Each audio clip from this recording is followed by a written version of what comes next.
tayo ng bunga ng malunggay guys. Ayan guys, ang ating nilutong bunga ng malunggay. Yung iba ay medyo matigas pero okay na rin yun. Yung iba naman ay malambot. Ayan, ang ginawa ko dito, nilagyan ko lang sibuyas, kamatis at saka luya at saka bagoong isda, sabaw at saka asin, konting asin. Ayan, ang mga ricados, wala na siyang ibang halo guys. Yan na lang ang ating nilalagay guys. So, ayan. At nilagyan ko siya konting asin guys para masarap talaga dyan. Namin ang lasa. Ayan. Yan guys, ang ating.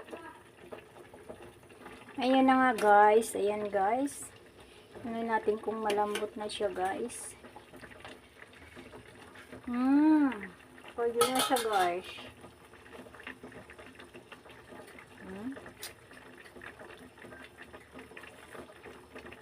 Sarap. Yun lang guys. Thank you for watching. Bye bye. Ayon. Busog na naman tayo nito.